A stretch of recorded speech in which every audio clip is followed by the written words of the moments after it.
Right, that's 3 o'clock by me. Let's get started. Tēnā koutou katoa, welcome to you all. I'm Charlotte Christensen, a Senior Collection Description Specialist at Te Puna Mātauranga o Aotearoa, National Library of New Zealand.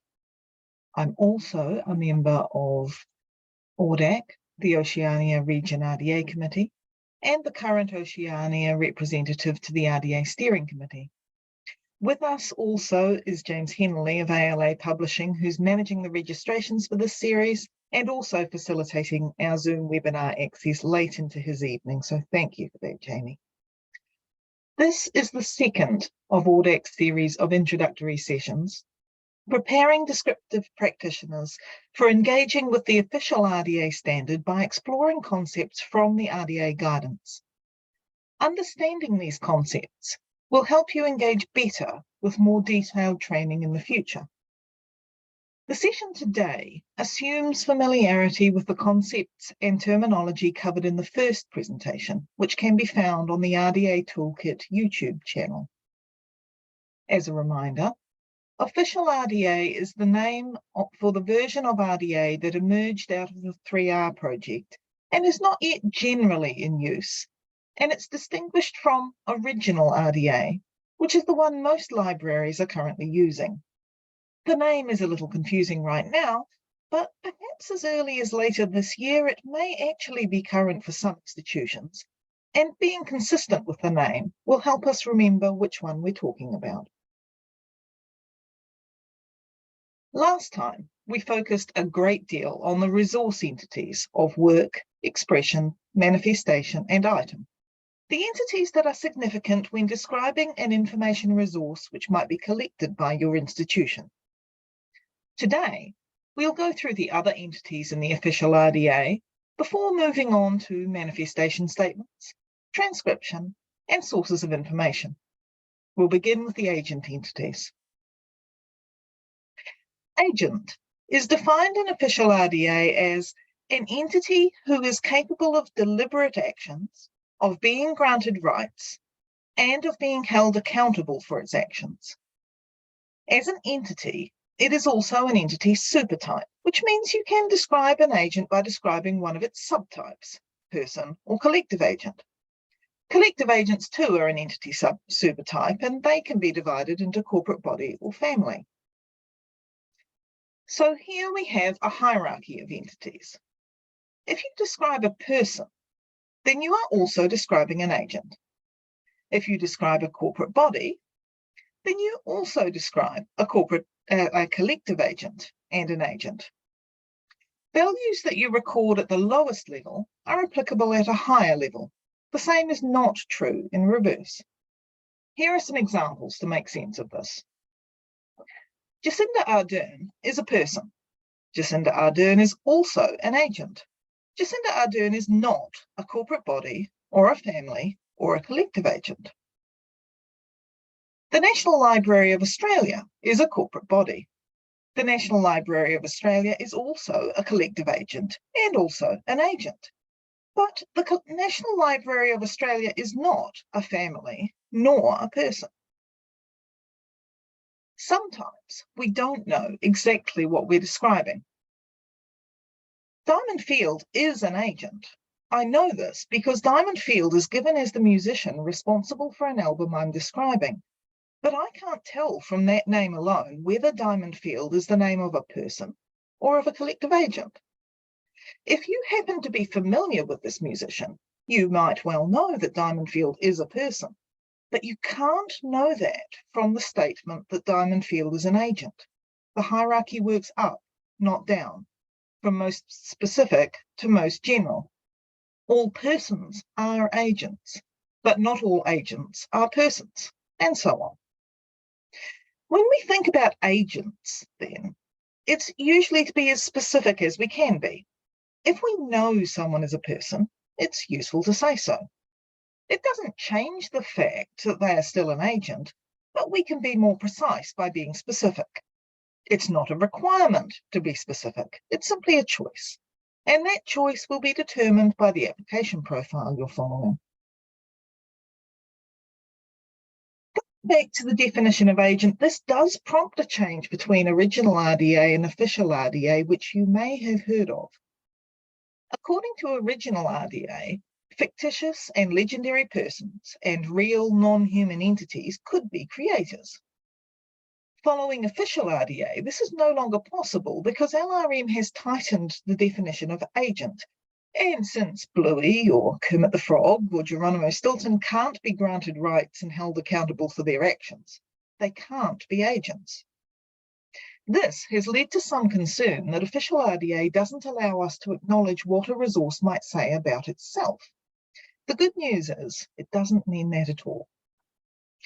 One option in some cases is to acknowledge a non-human sounding pseudonym as a pseudonym. If we know there is a person, we know who the person is, and the person openly acknowledges that they use that name, then that's simple. But that's not what's going on with Bluey. The key is to understand that you might require a different element than the one you first had in mind. If Selena Tusitala-Marsh is given as the author of a book, then I can use some form of her name as a value for the work element, create a person of work. In other words, the person who created this work. If Bluey is given as the author of a book, and I know she's not able to be an agent, I use some form of her name as a value for the work element, related entity of work. These options are spelled out on the fictitious and non-human appellations page in the official RDA guidance. The difference here is a conceptual one about where it fits in terms of RDA instructions and modelling. Whether this will make a difference to how you record that value in a metadata description set in your institution is quite a different matter. It likely makes no difference whatsoever in MARC, and the same could be equally true for other encoding schemes. What I mean is that it's entirely possible you will record both this value of create a person of work and this value of related entity of work in exactly the same place in your descriptive records, because most encoding systems won't make this kind of distinction.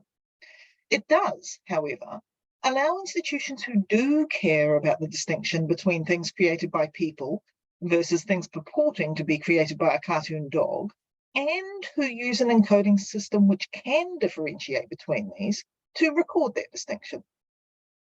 We need to remember that sometimes in official RDA, what might seem like splitting hairs to those of us who won't see a visible difference in our own descriptions is really there to make the data work better for others, or at least for situations other than the one we currently find ourselves in.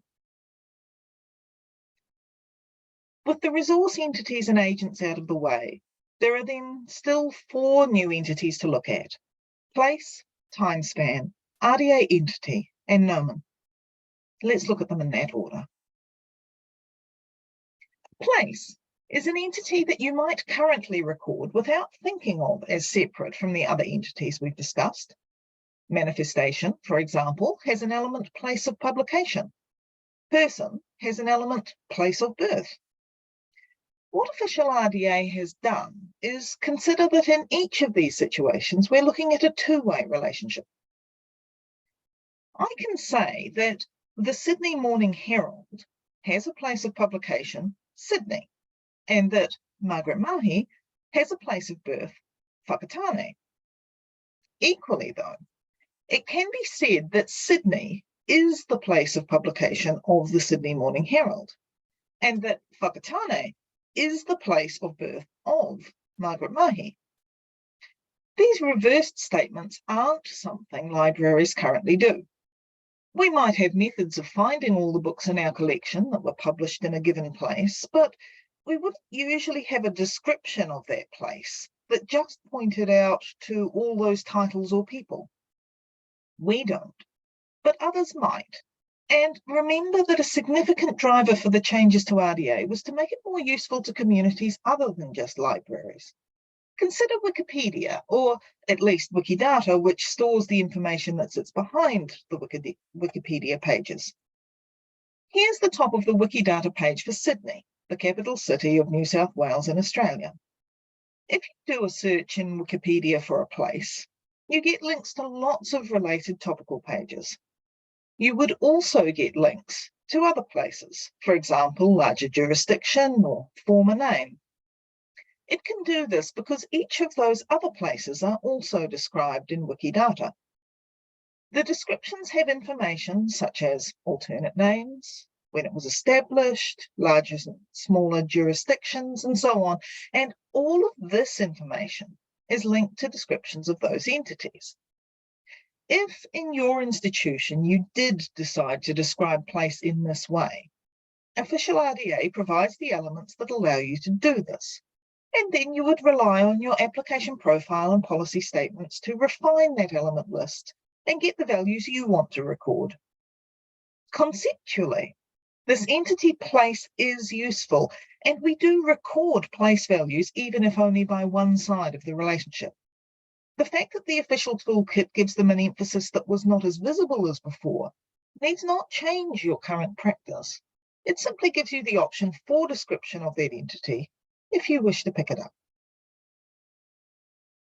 Timespan works in much the same way. The Luminaries by Eleanor Catton has a date of publication 2013. Margaret Mahi has a date of birth 1936. We record these because we are describing the information resource or the person. We could also describe the time span. We could describe 2013 or 1936 and provide connections out to all the publications of that year or all the people who were born or died in that year. And as an example of such a description, here's the top of the Wikidata page for 2013. Just as with place, this isn't something we spend time on in the library sector, but that doesn't mean we couldn't take advantage of it. Since we've created the relationship in one direction, it could be possible to programmatically create it in the other direction. This then may not actually be a manual process, though it's one that's very dependent on the system you're in. Does this change what you currently do? It does not need to. Do you want it to? Probably not, other than to open up possibilities for the future, and maybe to acknowledge that neither 2013 nor 1936 are just a string of characters. They represent something, and that something can be described if we choose to do so. Next, we have RDA Entity, and that's entity with a capital E. RDA Entity is an entity supertype. Remember when we looked at agent and talked about how all values for the sub-entities could also be values for agent? Well, all values for all entities can be values for RDA entity. Now, just as we considered when we looked at agent, as we move up the hierarchy, we lose detail. And so certainly in a library context, you won't often describe things at this level. You'd have to want to say something vague like, this thing I'm describing is called this, without giving any hint of whether you were describing a work or a person or a place. It wouldn't often make for a useful description. Still, sometimes we don't have enough details of something. Just like with Diamond Field, where if we have no further information and can only say those words represent an agent, then that's better than not saying anything at all. There may be an institution for whom a really high-level description might be enough. It's there for if and when you need it. But it's likely to be an entity you go to only when you can't fit your data into anywhere else. For the most part, you won't be spending much time with this entity. So, with that out of the way, our next and final entity to discuss is Gnomon. Whole presentations can and have been given just on the RDA entity Gnomon. The RDA Lab series devotes a whole module that's 4 weeks of lessons on this one entity. You can definitely delve deep into this, but I don't intend to do that today.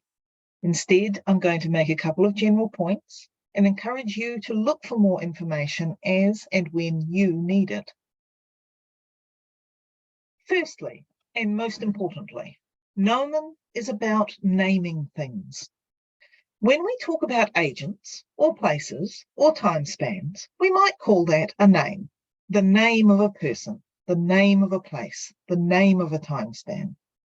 When we talk about information resources, we might call that a title, the title of a work, the title of a manifestation, and so on.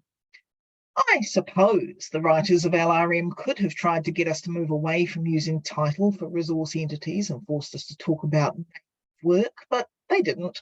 So when you hear nomen, you know it's going to involve either the name or title of an entity, for whichever entity you're interested in. Official RDA talks about the relevant naming elements being appellations. It's another word that really just means name, but it ties it tightly down to the entity you're thinking of.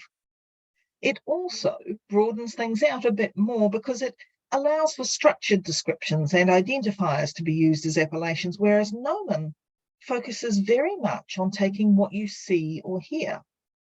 Of course, we always get an appellation for an entity from somewhere. It might consist of letters, numbers, symbols, or sounds, but it is presented in some way for us to know what it is. And we call that something a nomen string. The nomen string is just the presentation of that appellation. So here we have some examples of where you might see nomen strings that represent appellations. Now, you might be wondering, if you're just transcribing what you see or hear, why does it need its own entity? At the top, we have a title proper, so that belongs to manifestation. Mina Viesgera can be interpreted either as a creator of work or name of person, and so on. Well, sometimes it can be useful to say something about a given nomen string. The source it was taken from, who transcribed it, what script it was in, what transliteration standard may have been used on it. There are a whole lot of things that you might want to say that really aren't about the resource or the agent you're describing. They're about the transcribed statement itself. That is why it's really useful to be able to talk about nomen. If you look at any of the name or title elements for other entities, they will all tell you to record the element as a value of nomen, nomen string, or as an instance of a nomen. What we're getting at here is that you will be recording a value of a nomen element. In most cases, that will be a nomen string. In other words, you'll copy what you see. So, if I was describing this book and looking at this title page, I could say that the title proper, which is an element of manifestation, takes its value from the nomen element, nomen string, and that value is Queen of the Clueless. I don't have to actively record this relationship in my metadata description set. It's enough for me to take the shortcut to say that my manifestation has the title proper, Queen of the Clueless. But official RDA says this relationship is there to be described, just like you can choose to describe place or time span. Of course, nomen as an entity is new. So for the most part, no one actually does this right now. It's more of a future potential thing than something that will actively change your current practices. It's out there, and if it's of interest, you can explore it. If it's not currently of interest, then knowing it's there and roughly what it does is probably enough for now. Something that may initially seem similar to nomen string, at least in the sense of the fact that you take what you see, are manifestation statement elements. It probably won't come as a surprise to hear that these are elements belonging to the entity manifestation, and here's the full list of them. The idea behind these elements is that sometimes a description may include information which represents the information as it is presented on the resource itself.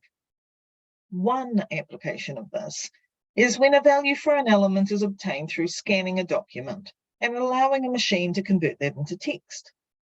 At its most extreme, this could include indication of line breaks, larger fonts, smaller fonts, bold and italic, and so on.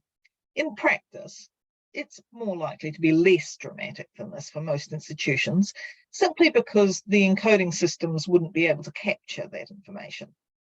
A mark or Dublin core description, for example, might struggle with changing fonts, but that doesn't mean these couldn't be useful elements.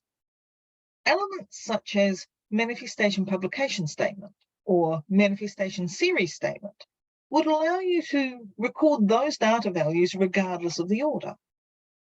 Consider something like a title page. At the bottom, I have information about the publisher, then a date, then a place. If I scan these in, then the computer currently needs to understand which piece of data is which, so I can end up with them in the right place in my description. But by using the element manifestation publication statement, I can scan them in the order they're presented and leave it at that. Similarly, think of a situation like this. How often do we see a statement like this from which we pluck out the series title and numbering? Instead, you could choose to record a value for manifestation series statement and accept it as it is. How this gets recorded depends on your encoding system. It would make little difference whether the value relating to a series was for the element title of series. In some encoding systems, it would make very little difference whether the value relating to a series was for the element title of series or for manifestation series statement. In other systems, it might be encoded differently with a different label or tag. You would consult your own encoding standards documentation to know what impact this has. From RDA's perspective, it's simply giving you the possibility of knowingly lumping more than one element together so that you don't need to spend staff resource on identifying the relevant parts.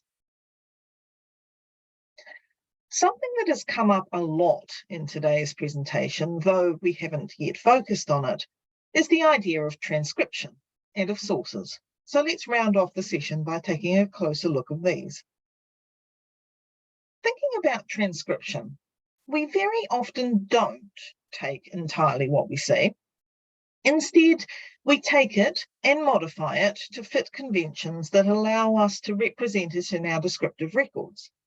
We don't care about font choice, for example, or font size, let alone colour or direction. We might care about some punctuation marks and ignore others. Official RDA defines two types of transcription, basic and normalised.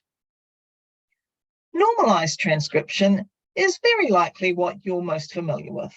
It goes into detail about capitalisation, dealing with initials, acronyms, symbols, and so on. Many of the options present mirror those in the appendices or Chapter 1 of original RDA. The transcription guidelines relate to a number of elements, which is why it's useful to have them centralised rather than repeating them on every element page. It's just a matter of locating the options that match your current practice and ensuring the policy statements or other guidance you're following reflects these.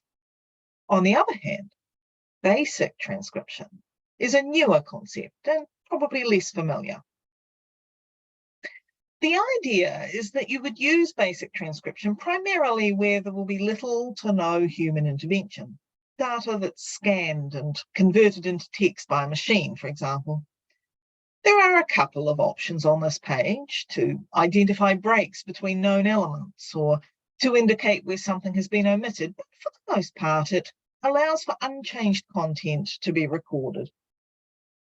Using our Queen of the Clueless example from before and honing in on the publisher statement, we have a publisher name ahead of a place of publication. One way to record this in a basic transcription style would be like so. An alternative would be to mark the line break, like so. Each of these represent a single value for an element such as a manifestation publication statement, depending on the choices you make. Obviously, there are still parts of the transcription that are not representative of the original. We still don't pay attention to the font that's been used, or the font size, nor the fact the publisher's name here is in bold. Whether you make any use of basic transcription, or even use an entirely different set of transcription guidelines, is up to your institution. It is likely that for most libraries, you're currently using some form of normalized transcription for most of your work, and that doesn't need to change. You may also be using some form of basic transcription for some specific materials or collections, and that too doesn't need to change. RDA provides the guidance for you to pick and choose from. The decision of which ones you need when is down to your own community's needs. Which leaves us with sources. Sources of metadata might not matter to us greatly in some situations, such as when we record a copyright date, and might matter a great deal in others, such as when we're recording a title paper. In official RDA, you'll find the guidance for sources of metadata on the data provenance guidance page. There is a lot of other useful content on this page, but most of it is fairly straightforward. This section, though, can take a little bit of time to understand. We'll go straight to the section recording a source of metadata, and I'm going to switch to the live view of the toolkit because it's easier to see there than in a slideshow. The section begins with some general introductory information, which I won't dwell on now, but I encourage you to read the first time you actually come here yourself. To paraphrase, it tells you that things you transcribe can have a source and certain elements have transcribed values. So let's get past all of that stuff to the first condition box, which happens to be the situation where you don't have a source. Now, that might initially sound a bit silly since you've just come here to find out about recording a source for something you want to transcribe, but it isn't actually that unusual a situation. Think of DVDs which don't tell you who the publisher is, or a poster with no place of publication, let alone a photograph or physical object which may not have any written content at all. So this is the practical advice for prioritizing where to look for a name or title if you find yourself in one of those situations. Moving down then, we get to the situation where the information is on the manifestation you're describing. Thank goodness for that. And it begins with a pointer to an element that can be used to record that source. It then moves on to produce priority tables to help you choose between sources when there's more than one possibility based on what kind of resource you have. Again, we're at something you might find familiar. Let's read this first one, and remember that we use the word "and" between condition statements. So, the source of metadata work is a manifestation that's being described. Okay, so that's the source. The source is the same as the resource I'm describing, right? So the source is the manifestation I'm describing, and it consists of one or more pages, leaves, sheets, or cards. So my imaginary resource here is a book. It fits this condition. I then read on to discover that I should prefer a title page if there is one. Moving down the page and trying to do it slowly enough that I'm not making you all seasick, we see the same kind of structure. The next one's about early printed resources. Then there's reproductions, micro reproductions, couple of conditions and options for moving images, the situation where you have something that doesn't have pages, leaves, sheets, or cards, and it's not a moving image. But we're not done yet. Something containing recording sources in 2 or more languages or scripts.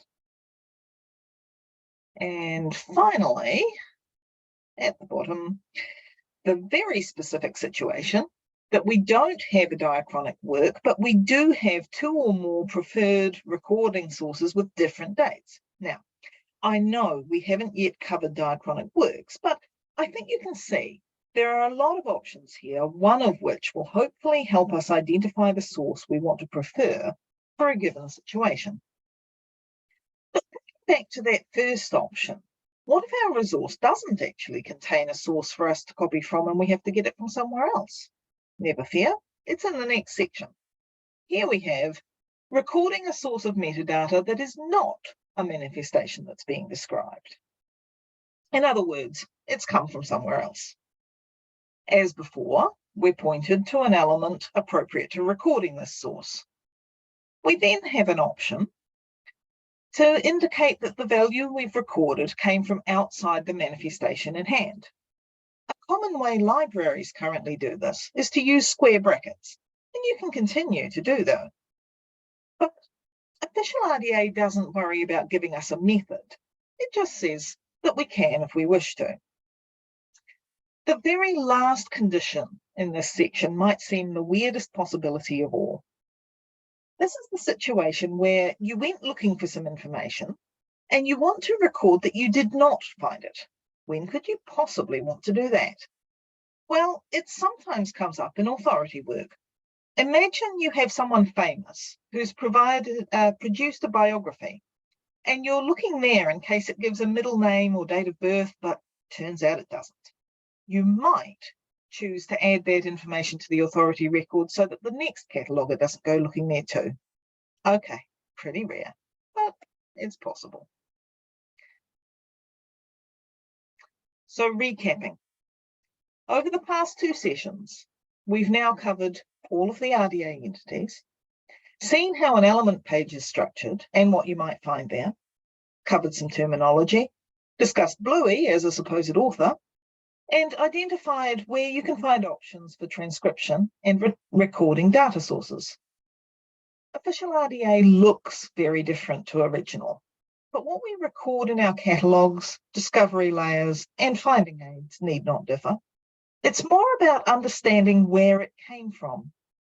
Conversely, while the transition from original RDA to official RDA may have no direct impact on what gets recorded by staff at your institution on a daily basis, it may equally open doors to considering changes that could benefit you, or make RDA more useful if you work in a mixed environment rather than with only traditional library materials.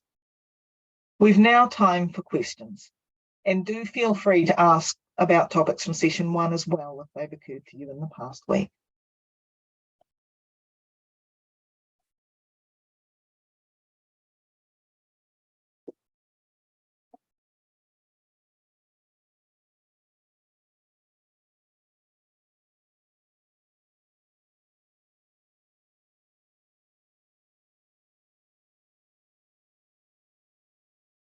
Giving people a moment to write in some questions. Remember using the Q&A box rather than the chat for these.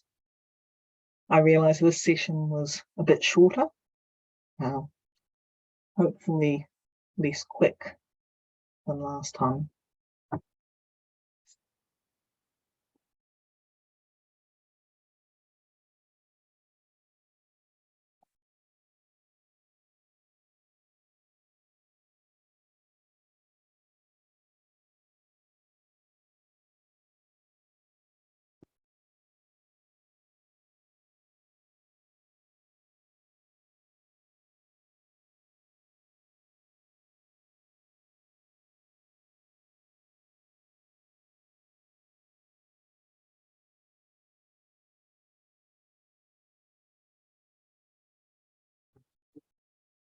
So I've had a question, can you still have Bluey in an authority file? Yes, of course you can.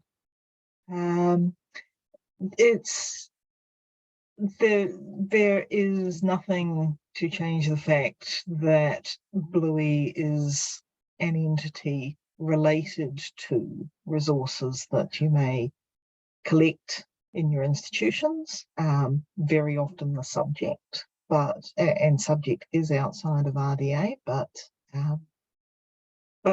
certainly the distinction between creator person and related entity of work is about that definition of person and of agent, and the fact that Bluey doesn't fit there. But what you see in the end won't look that different, depending on your encoding system. If you have an encoding system that labels them with their RDA element, then you would see it, but I'm assuming you don't. Robin asks, I find the Mark 21 to original RDA guide very helpful. Will there be a similar page for the official RDA guide? We did have a similar question to this in the first session. The mark mapping will be there as it currently is in the toolkit, and if you weren't able to be with us for the first session, Robin, you'll find that in the exploration of the element page. But I believe that RDA on the whole isn't concerned with any given encoding scheme. So while they will assist, while there's assistance with mapping, I don't think it's going any further than that. Jamie, am I right in that one? Yeah, for the most part. The mark mappings in the original toolkit are really just a big, what I call a flat HTML table. So they were incredibly difficult to maintain and update. And so we haven't rebuilt those with the official RDA toolkit. We have a workaround right now that does include a map that associates each RDA element with all the potential mark relationships. So you can put in a mark field and subfield and search it in the official RDA toolkit, and you will get results. We do have plans to maybe develop a better, more flexible and dynamic mapping tool to map RDA to not only mark, but bibframe and any other schema that might gain popularity. So that's a future development, and we are aware of that, the benefit of that table to folks. Thanks for that, Jamie. Okay, Diane asks, where may I find the recorded sessions? The recorded sessions are up, well, only one so far, is up on the RDA Toolkit YouTube page. If you search in a browser for RDA Toolkit YouTube, I'm sure you'll find it easily enough. If you are registered for these, you should also get the link after each session emailed through to you. But they're going up on the toolkit page, and certainly last time Jamie had it up within about 24 hours. I won't commit him to having it done that quickly this time. Renata asks, I'm curious as to the language used in the data provenance guidance. Why aren't we actually recording the source of information, are we? We're using the guidance as where to source the information. Why was recording a source of metadata used? Renata, that's a really good question. It's a question that with my National Library of New Zealand hat on rather than my ORDAC one, we have wondered too. We have asked in the past, but we've been told this is the appropriate place. You're right, those options are not about recording, even though they're under a heading for recording. They're about sources, but there are other options there about recording. There was the option for using the work recording source and work source consulted elements, and those are where you actually do the recording. So yes, those options are related to the data provenance, but they're not about recording. You're absolutely right. And I'm not sure that Jamie's the right person to give any further answer on that one, although he's welcome to raise his hand if he does, but I think that's more about the RSC. Srijana has had difficulty subscribing to the RDA toolkit. I can jump in here. Yeah. Yep. Srijana, I would ask you to email us at rdatoolkit@ala.org and say you need some, and just mention that you need some assistance with setting up a subscription to the toolkit, and we'll be happy to set that up for you. And if you'd like a free trial just to start, we can do that too. Thanks, Jamie. And I've put that email address in the Q&A section for anyone who had a similar question. Diane says, I have not received the first link as yet, and someone else has kindly put that into the chat. So that's also there.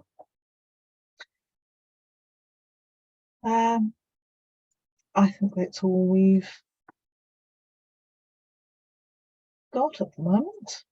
I will give it another minute in case there are additional questions.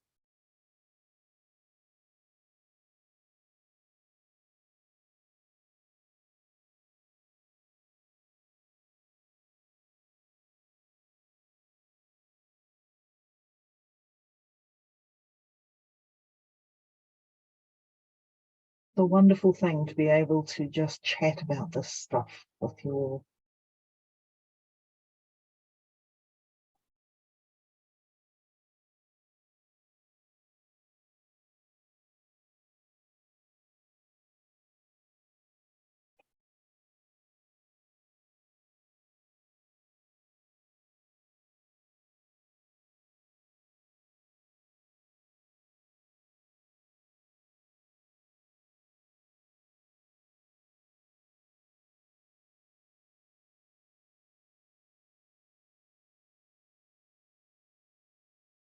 Okay, well, if that's all the questions, I won't tie up the rest of your busy days. Thank you again for attending.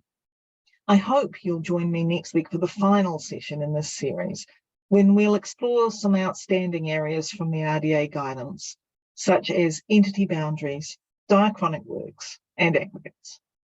Thank you and goodbye.